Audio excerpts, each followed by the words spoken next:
pun ada. Okey, hari ni kita cuba habiskan yang topik yang performance ni. Okey, kita ada satu lagi, next week kita ada reward system. Nanti lepas tu habislah.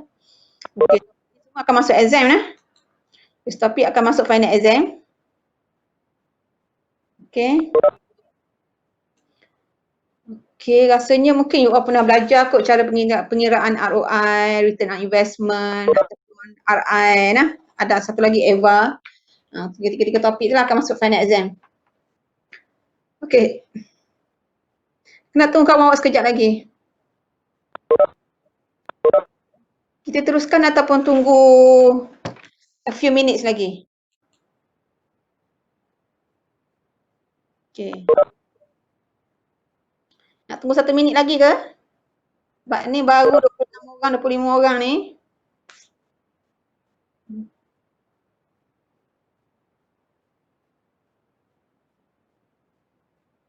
Boleh apa tu? Boleh teruskan ataupun tunggu kawan-kawan awak dulu? Okey, 1 minit lagi nah. Okey.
Teruskanlah. Okay, this one is the under responsibility accounting. Okay, kita nak measure the performance system nah, the performance management system. Satu untuk company ataupun departments ataupun dia punya subsidiaries. Dan satu lagi kita akan tengok dari segi staff ataupun employees nah. Employees ataupun kita panggil the managers ataupun apalah. Okay, so under responsibility accounting. So this is the definition of the responsibility accounting. Dia kata the system that measure the result of the responsibility center. Okay, accordingly to the managers need to operate their center. Center ni maksud dia departments or the subsidiaries of the company. Alright. So dia kata the responsibility center is segment of the business whole manager is accountable for a specific set of activity. Okay, the type dia under the responsibility center ni, they have the cost center. Okay, nak masuk this departments lah. Okay, kalau based on kepada company, they have a lot of the department. Okay, salah satu tu maybe based on kepada cost center ataupun subsidiaries juga lah. Ada subsidiaries tu dia normally concentrate on the cost center. Okay, kalau cost center, dia kata the manager is responsible only for the cost. Okay, and the revenue center, okay, dia ada revenue center. So the revenue under the revenue center, the manager is responsible only for the sales ataupun revenue. Okay, kalau department, the revenue center ni we concentrate on the sales department lah. Okay, sales department lah. Dia yang apa ni involve in the sales, cari revenue lah. Tu under sales departments. Okay, maybe sales department ni dia ada subsidiaries lah. Under subsidiaries A, dia have the sales department. Maybe subsidiary B pun dia have the sales department. Okay, so dia akan compete lah within the sales department tu. Okay, within the sales department tu sendiri and then dengan department-department yang dekat subsidiaries yang lain. Okay, under sales department juga. And satu lagi profit center nah. So under profit center ni, the manager is responsible for both revenue and cost. Profit center lah. Okay, dia tanggungjawab both on revenue dan juga cost. And satu lagi kita ada investment center. Okay, under investment center, the manager is responsible for revenue, cost and investment. Okay, ni adalah four type of responsibility center nah. Kita panggil responsibility center. Okay, ataupun kita panggil responsibility accounting. Okay. And then decentralization. Okay, decentralization ni to manage diverse and complex activity, organization usually choose one of the two approach nah to decentralization. Okay, satu dia panggil centralized decision making. Okay, a system in which decision are made at the top level of organization and lower level manager implement the decision. Ini the type of the decentralization lah. Okay, kalau decentralized decision making, a system in which a decision are made and implemented by lower level managers. Nah, kalau decentralization ni maksud dia untuk decision making dia akan beri kepada setiap level ataupun setiap department dia boleh buat decision making dia sendiri. Kalau centralized ni, that mean the top management je responsible untuk buat decision making. Okay nah, but normally kebanyakannya lah semua department ataupun organisation sekarang ni memang mengamalkan that decentralized. Dia decentralized kan, maksud dia sub-sub unit tu boleh buat keputusan sendiri. Okay. And later decentralized is the practice of delegates of the decentralizing decision making authority to the lower level. Maksud dia top management dah delegate dah, dia dah delegate.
Okey. Nampak saya dah?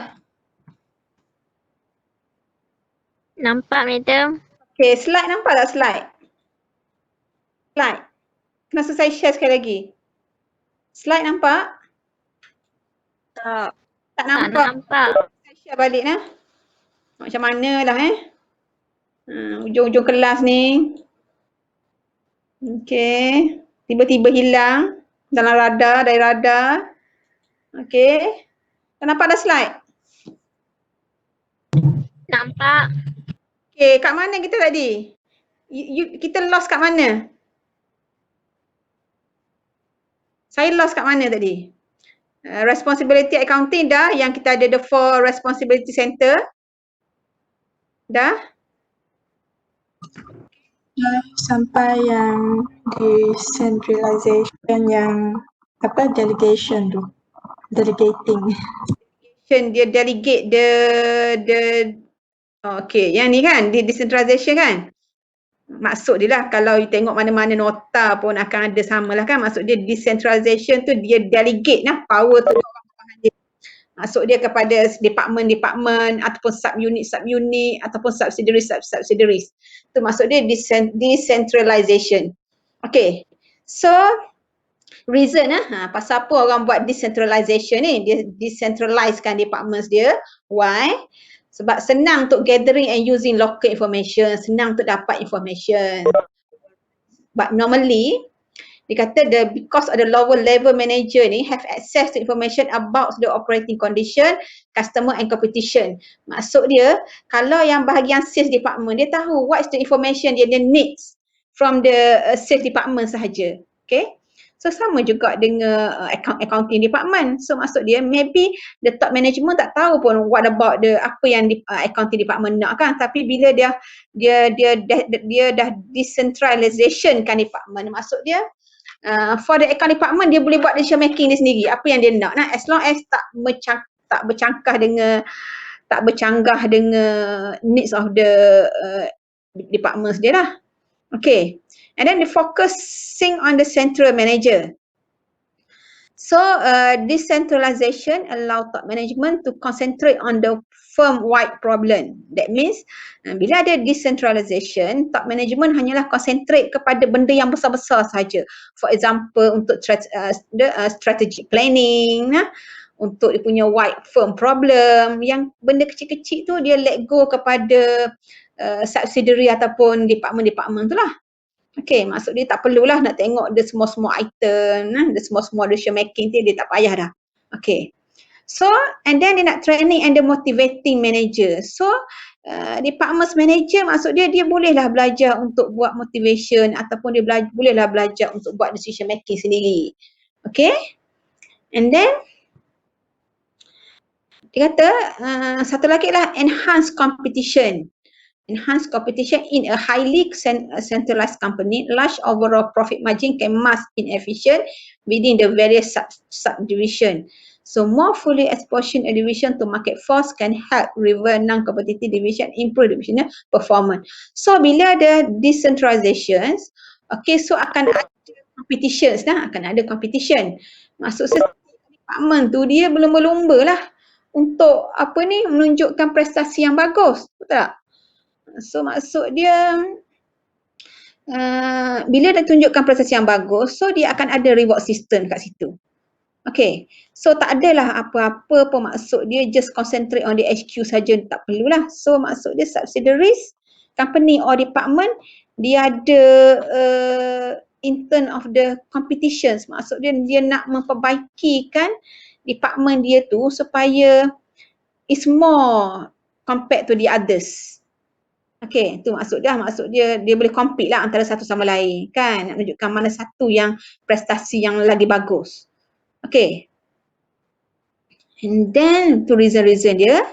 Okay, the unit of the decentralization, okay, dia kata maybe unit-unit ni based on kepada type of a good service, maybe based on the geographic regions, maybe the type of responsibility given to the divisional manager. Okay, ni adalah contoh-contoh macam mana division-division ni dibagi kan. Contohnya based on kepada type of goods on unit service, maybe based on kepada tempat, contoh kan, contoh kalau subsidiaries, maybe subsidiaries tu duduk kat mana based on kepada regions.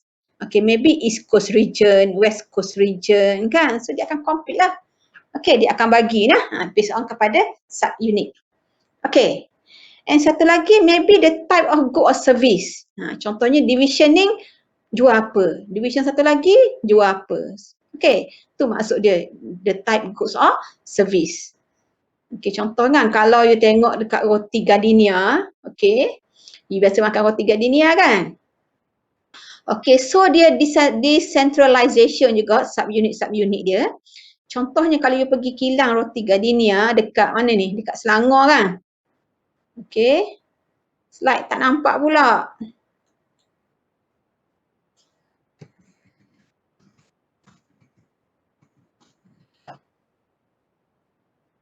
Slide ke? Aduh. Sekarang nampak tak lagi slide saya ni? The unit Nampak. nampak dah tak ada nampak, tak nampak. Okay, so pembahagian decentralization ni, okay, macam mana dia nak bahagi, maybe bagi based on the type goods or unit ataupun dia pergi geographic region ataupun based on kepada responsibility given. Okay nah, contohnya kalau the type of good and service ni, contohnya department ni ataupun subsidiary ni keluar barang apa. Subsidiary satu lagi tu keluar barang apa. Contohnya kita boleh nampak kalau dekat kilang roti Gardenia tu, kalau you pergi dekat kilangnya dekat Selangor, saya tak pasti dah Selangor tu area mana, okay.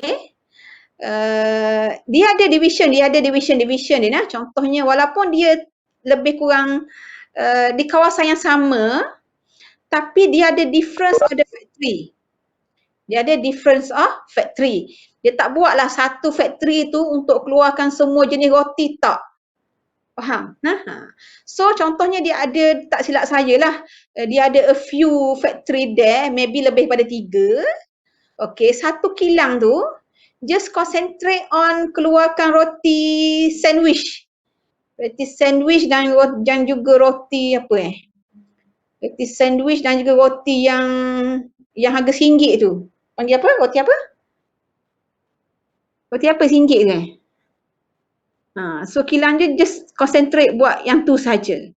Dan kilang satu lagi, okay, berhampiran jugalah. Dia just keluarkan yang jenis-jenis muffin, yang produk lain. So dia ada difference of type of the factory there. Okay nah, sebab senang untuk dia concentrate. Okay, sebab bila nak buat roti ataupun nak buat foods ni, okay, normally bila dia ada set factory, bila dia set machine, plant and machinery tu, untuk buatkan roti sandwich, dia kena buat setting lain untuk plant and machinery dia tu. Untuk machine dia tu, dia kena setting dulu. Khas untuk buat roti sandwich. Okay, so dia buat semua pada hari tu. Okay, untuk esok, dia kena bersihkan semua machine yang diguna tu, and then dia kena buat setting pula untuk buat produk yang lain pula. Contohnya roti yang you beli RM1. Okay nah. So maksud dia senang lah. Okay, kalau dia buat banyak sangat produk untuk satu factory tu, maybe tak cukup masa untuk the setting of the plant and machinery tu. Okay, tu tujuan dia lah. So that's why lah kilang yang lain tu just concentrate on muffin sahaja. So dia boleh buat produk tu, maksud dia sebanyak yang mungkin. So tak perlulah nak buat setting acak kali ataupun banyak kali untuk plant and machinery tu. You know that kan?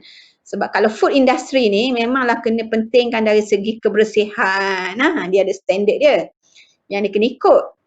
Okay, itu maksud dia Contohnya geographic region. Okay, geographic region ni maksud dia subsidiary based on kepada geographic regions. Okay, contohnya West Coast, East Coast, contohnya Terengganu, Kelantan, Pahang, dia adalah dia punya regions dia sendiri. So dia ada subsidiaries dia sendiri. Okay, itulah. And then satu lagi lah type of responsibility. Maybe di subsidiary ni based on kepada cost center sahaja. Maybe department tu based on kepada revenue center sahaja. Ni adalah contoh pecahan-pecahan the unit of decentralization. Okay, so bila dah ada sub-unit ni, so adalah ukuran prestasi. So dia ada performance measurement system untuk dia measure the performance of the subdivision ataupun subsidiaries ni. Alright. And then dia kata the measuring the performance of investment center. Okay, untuk measuring performance, untuk measure performance ni, contoh UO lah kan. Kalau UO ni we measure based on kepada CGPA kan. Isn't it? Contohnya, so investment center ni normally dia measure based on kepada return on investment, residue income, and satu lagi adalah economic value added ataupun EVA. Okay, so dia akan compete between the division ataupun subsidiaries ataupun center based on kepada the type of the measurement center, the measurement center ni lah. Okay, so kita akan tengok satu persatu macam mana nak measure based on kepada return on investment. Okay, so return on investment, okay, nak compute the return on investment, dia kata is the most common measure of the performance from an investment center. Okay, normally the return on investment ni contohnya dia adalah the most common lah. The most common, kebanyakannya lah subsidiaries or departments or the sub-unit normally nak ukur prestasi, dia selalunya menggunakan return on investment. Okay, ni biasa kan, kita biasa kalau you tengok mana-mana tercheck berapa ROI dia. Okay, berapa ROI subdivision ni. Which one is highest? Okay, contohnya kalau ROI yang paling highest maksud dia goods lah. Okay, so the HQ akan tengok based on kepada ROI ataupun return on investment setiap investment center ataupun subsidiaries dia ni. Okay, cara nak ukur ataupun nak kira return on investment equal to operating income bahagi dengan average operating asset. So operating income is a name before interest and tax. Okay, operating income ni dikata ialah a name before interest and tax. Okay, dia ambil yang sebelum interest and tax. Okay, dia kata operating assets are those assets used to generate operating income. Okay, yang average operating asset ni adalah asset daripada cash, receivable, inventories, property, plant and equipments. Okay. Ataupun kita boleh kira begini, net book value asset, net book value plus dengan ending net book value bagi dengan 2. Boleh juga nah untuk kira average operating asset. Apa-apa pun tengok pada soalan lah. Okay, macam mana nak ambil average operating asset ni. Okay, most firm use historical cost net book value when calculating average operating asset. Okay, depend lah. Depend macam mana pengukuran ROI ni untuk setiap department tadilah ataupun sub unit. Okay, tapi as long as untuk kira ROI, operating income bahagi dengan average operating asset. Okay, topik ni masuk exam. Okay, so dia kata margin and turnover. ROI can be broken into two components. Sama ada margin darab dengan turnover equal to operating income bagi dengan sales, darab dengan sales bagi dengan average operating asset. Ni ada satu lagi kaedah untuk kira ROI. Okay, sebab normally kita kira ROI based on kepada operating income bagi dengan average operating asset lah. Okay, so margin show the amount of each dollar of net sales that is profit. Turnover compare a division investment in operating asset with the ability of those assets to generate revenue. Dia kata the firm with a low profit margin such as a discount store may rely upon a high turnover to generate profit. Yang kalau yang firm yang low turnover, maksud dia rely upon under high profit margin. Okay, ni kalau pengiraan ROI based on kepada margin darab dengan turnover lah. Okay, and then what is the advantages of the ROI? Okay, apa kebaikan ROI? Dia kata encourage manager to focus on the relationship among sales expenses and investment. Encourage manager to focus on cost efficiency. Encourage manager to focus on operating asset efficiency. Ni adalah advantages of the ROI ataupun return on investment. Okay, so what is the disadvantages dia? Okay, dia kata they encourage manager to focus on the short run at the expense of the long run. Okay, contohnya kalaulah untuk performance management system just rely on ROI sahaja, so maybe dia apa ni, dia tak fokus sangat kepada long run ataupun long run for example, contohnya a manager might cut research and expenses in the short run to improve ROI, but the cut may not be in the best long term interest of the division. Maksud dia, kalau dia rely sahaja pada ROI, maybe dia tak tengok kepada non-financial factor non-financial factor. Contohnya maybe dia silap buat decision making kan, sebab dia nak kejar untuk improve ROI ni. Okay, sebab normally ROI ni dia akan compare between the department and department, subunit. Maksud dia kalau department tu have the highest ROI, dia akan bagi the good image kepada HQ dia lah. Tapi maybe this one ni bukan satu ukuran yang bagus, sebab maybe dia terlepas pandang dekat item-item yang tak sepatutnya lah. Okay, maybe dia tak tengok dari segi long term, okay, punya investment.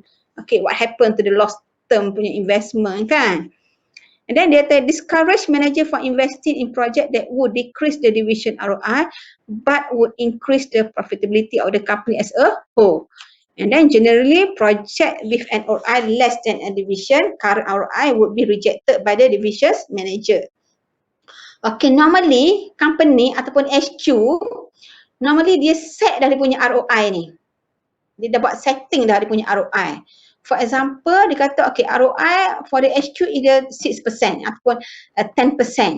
So they make sure that the subsidiaries dia ataupun the subunit dia, okay, supaya ROI ni kalau boleh jangan kurang daripada yang 10% yang dia dah setting tu. Okay, nah, dia dah setting tu.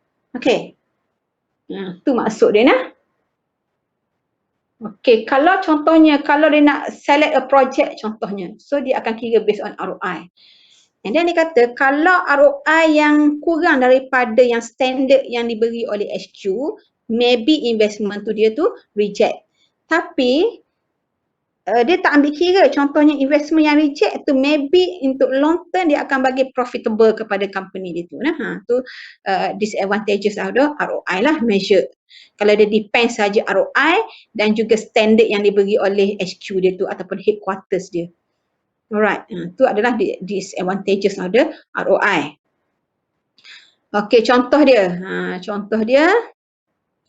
Division expected to have the income of the 100,000, investment base adalah 500,000. Okay, so dia kata expected ROI for the division excluding the proposed project is 20%. So calculate as the follow. So the current ROI bahagi dengan income bagi dengan investment, so dia dapat 20% kan. Dia kata is a proposed project has been evaluated and found to be acceptable using the discounted cash flow analysis. So dia kata the project will increase divisional income by the 24,000 and divisional investment by 100,000. So ROI of the proposed project is how many percent? Okay. So untuk yang the current adalah 20%. Untuk proposed project dengan income dan juga investment, okay, so kita dapat the new ROI untuk the proposed project. Contohnya increment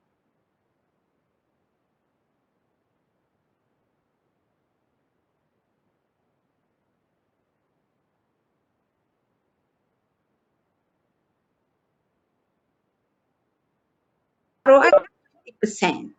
So we have to reject lah. Okay lah. Okay, terpaksa reject lah proposed project ni. Kalau kita accept, maksud dia ROI yang kita dapat untuk the proposed project ni maybe lower the division ROI. Okay. Faham tak? Sebab dia dah setting dah ni 20% ni. Bila dapat ROI kurang daripada dia setting 20% ni, maksud dia the proposed project ni kena reject. Okay, sebab dia tak bagi ROI yang tinggi. Okay, dia hanya dapat 15% sahaja. So we have to reject the proposed project ni. Alright. So division include the proposed project 88%, calculate as follow. So including the proposed project, kalau campur dua tu, okay, proper project dengan yang the current, so dia akan dapat 18.8%. Okay, dia kata if division manager accept the proper project, it will lower its division ROI from the 20% to 80.8%. Thus, this is not the manager best interest to accept the project, even if it might be the best interest of the firm. Okay, nah. So dia sebab dia just rely on the ROI sahaja. Alright, so in fact, the manager would not want to accept any project with a return of less than 20%, since it would lower the divisional ROI. Nah, okay, normally HQ dia dah setting dah. Nah, berapa sepatutnya ROI yang sepatutnya kena achieve by the divisional department ataupun by the subsidiaries. Okay. And then the economy value added. Okay, dia kata economy value added is a performance measured calculated as after tax operating minus the total annual cost of capital. Okay, ni cara pengiraan EVA ataupun economic value added. Okay, dia kata EVA equal to after tax operating income. Okay, tolak dengan weighted average cost of capital, darab dengan capital employed. So capital employed ni contohnya amount paid for the building, land and machinery. Nah, dalam exam biasa dia bagi tahulah berapa total capital ni ataupun weighted average ni. Okay, others expenditures mean to have long term payoff. Nah, research and development, employees trainings. Nah, ni contoh-contoh dia. Okay, average capital. And then dia kata a positive EVA indicate that the company earn operating profit greater than the cost of the capital used.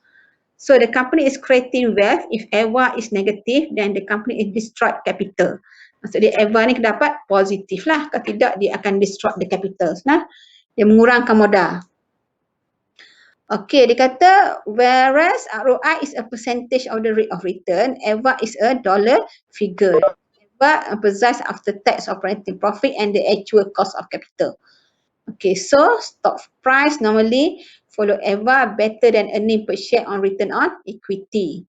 Nah, ni perbezaan antara EVA dengan ROI lah. Okay.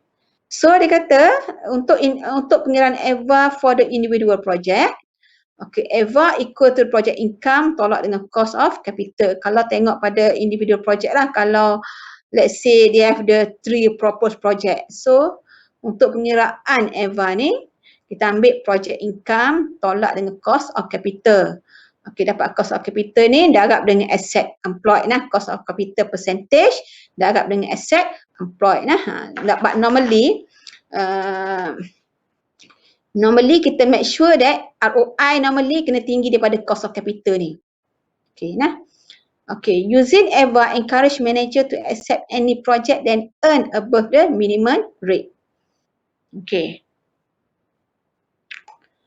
Okay, behavior aspect of EVA. Kata EVA encourage managers to consider the cost of financial investment.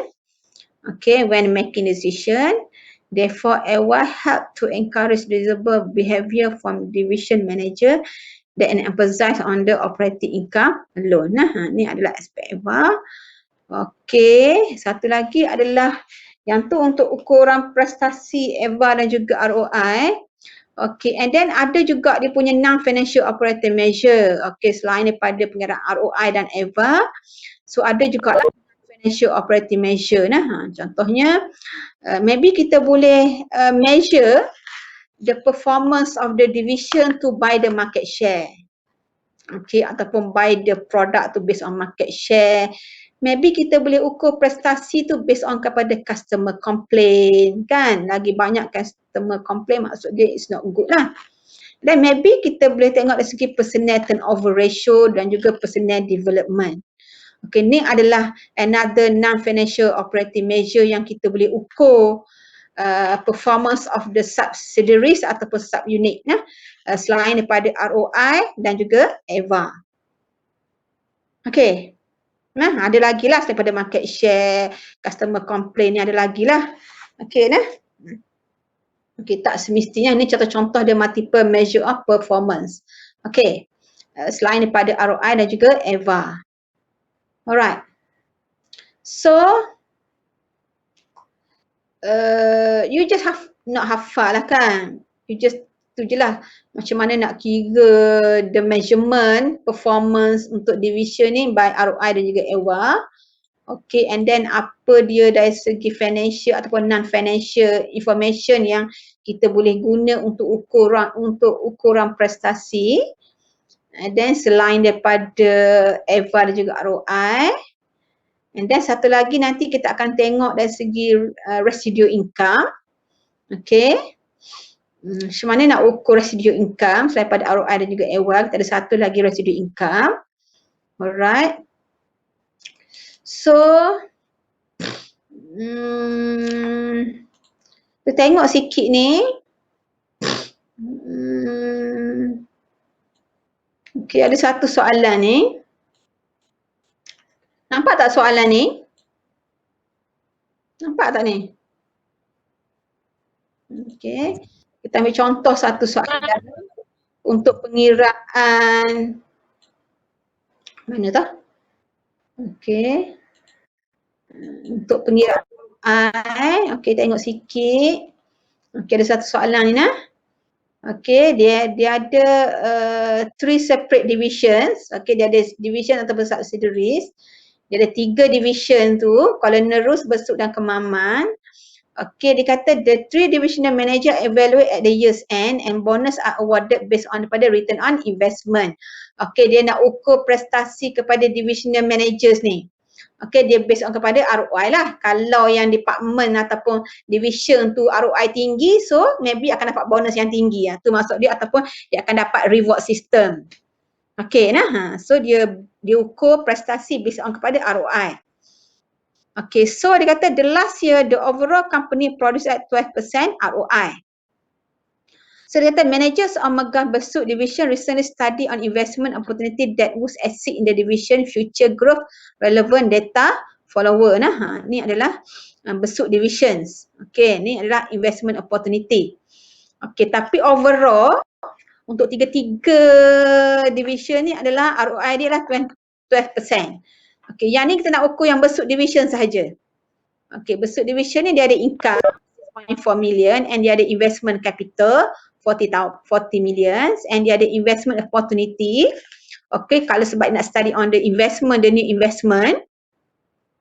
So, the new investment dia, income dia akan dapat lebih kurang 2.1 million and dia ada invested capital about the 15 million.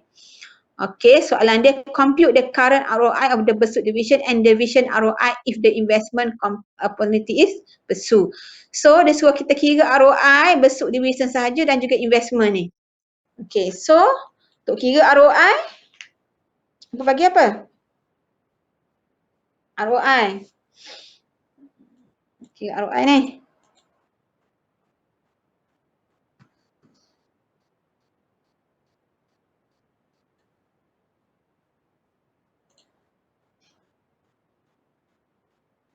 Okay.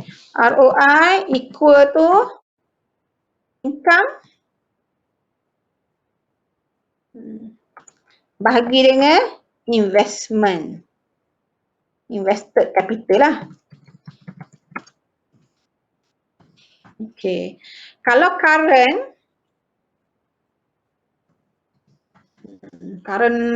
ROI, so bagi je lah. Kan?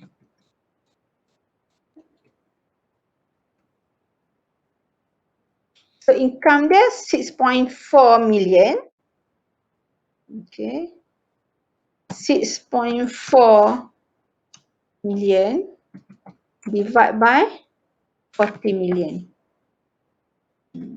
So dia dapat berapa kat sini? So dapat berapa? Okay, how many percent there? 16%. Kan? And then yang proposed investment tu, yang ni you investment. Okay, investment opportunity dia tu. Okay, equal to income bahagi dengan invested, sama juga. Okay. So dapat 2.1.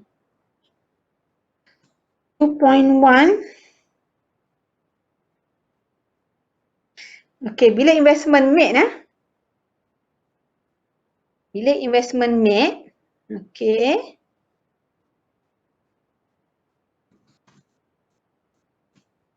so income dia yang 2.1 million tadi, okay, campur dengan yang asal ni 6.4, okay, so dia akan divide by 40, campur dengan yang baru tu 15. Okay. So ROI baru ni dapat sekiranya dia buat investment. Okay. Okay lah. So 15.45%. Kan, lowest kan? Maksud dia lowest than from the existing lah. Okay nah, kalau dia buat saja je yang the current, dia akan dapat ROI dia 60%. Tapi bila dia buat investment, dia campur dengan investment, so income dia will be more lah. Tapi invested capital pun tinggi juga. So ROI yang dia dapat hanyalah 15.45 saja. So explain the direction of divisional managers toward the acquisition. Okay, you as a managers, kalau kita buat acquisitions ni dengan others investment opportunity ni, so what's your reaction ni? Sebab kita nampak kan, the current ialah 60%, bila investment opportunity dibuat, so the ROI dia dah jadi turun dah. Okay, ROI dia dah menurun lah, daripada 16 dah jadi 15.45. So rasanya nak accept ke tidak? The besut division ni nak accept ke tidak? Sebab dia kata current dapat 16. Bila dah buat investment opportunity ni 15.45 kan, tapi yang 16 dia buat ni still lagi above daripada 12% ni. Isn't it? Sebab overall last year is the 20%, 12% kan. And then the current dia dapat 60%, tapi bila dia pursue the investment opportunity, so ROI dia will be going down. So jadi 15.45. So your opinion? Accept. Why you accept?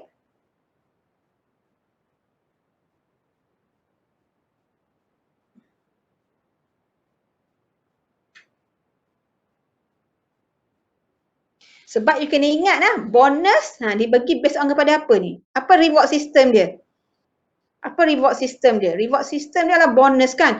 Awarded based on kepada return on investment. Tapi 12% ni last year.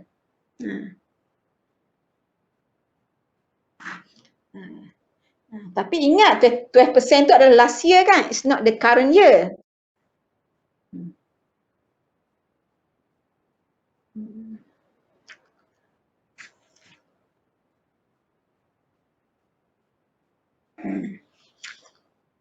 Okay. Kita boleh guna pakai last year punya ROI ke tidak? Untuk ni.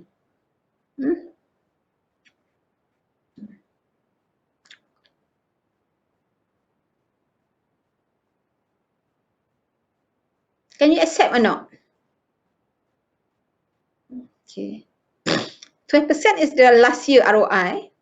So right now the current year dia dapat 60%, tapi dia bila dia further dia punya investment, dia pursue dia punya new investment, ROI dia decrease. Accept or against?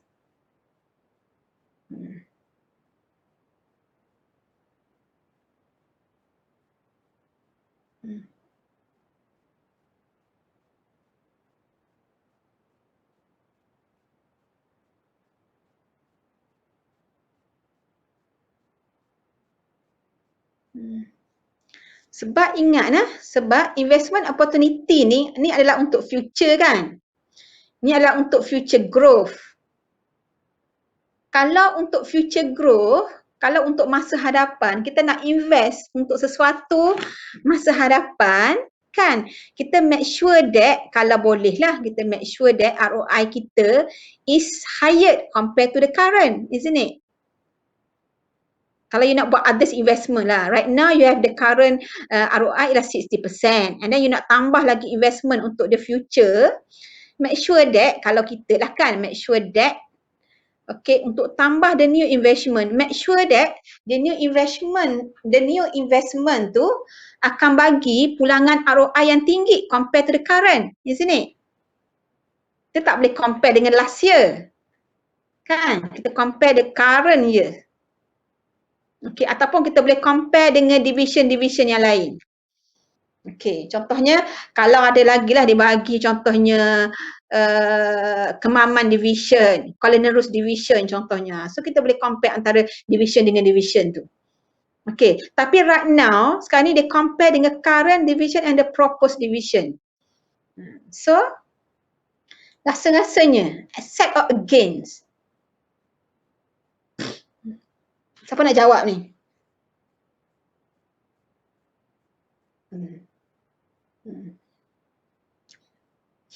Okay, sebab ROI ni yang akan bagi reward system kepada managers ni. Managers ni kalau dia boleh meningkatkan punya ROI division dia, so dia akan dapat reward system yang bagus daripada HQ dia lah contohnya, kan. Okay, reward system pula dia bagi dalam bentuk bonus. Alright. So, Wan Ani kata accept, Siti Zulaika kata accept. Yang lain? Yang lain kata apa?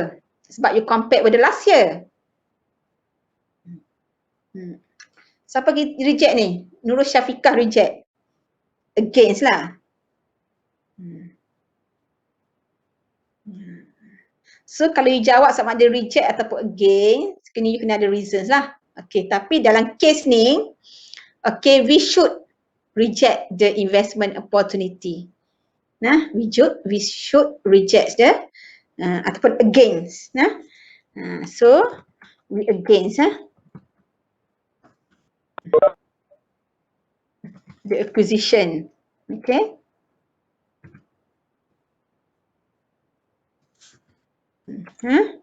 Because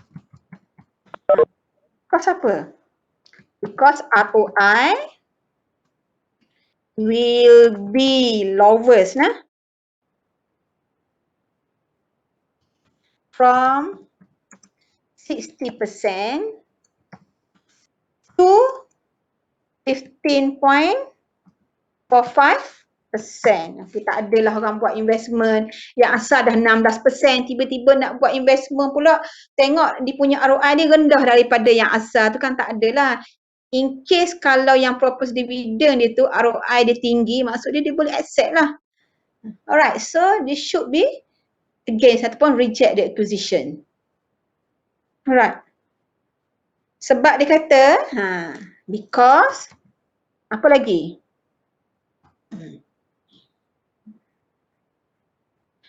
Sebab dia kata apa? Sebab bonus or reward system kan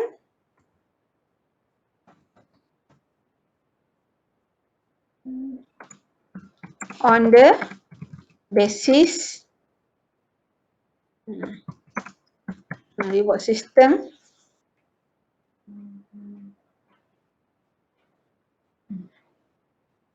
ROI kan. Sebab ingat reward system yang dibagi tu adalah based on kepada ROI. Kalau current dia dapat 60%, kalau proper dapat 45%, maksud dia maybe dia tak dapat reward system lah. Betul? Dia kan takkan dapat lah yang bonus ni. Sebab maksud dia bila dia propose division ni, dia propose untuk the next investment ni, maksud dia rendah daripada yang current, so dia akan takkan dapat reward system lah dari segi bonus tu. Alright. So itulah.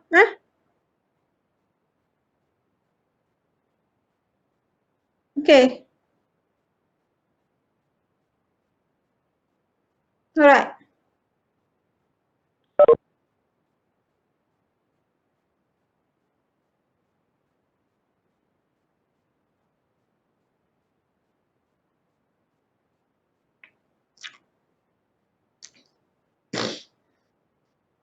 Boleh ni? Boleh ke tidak ni?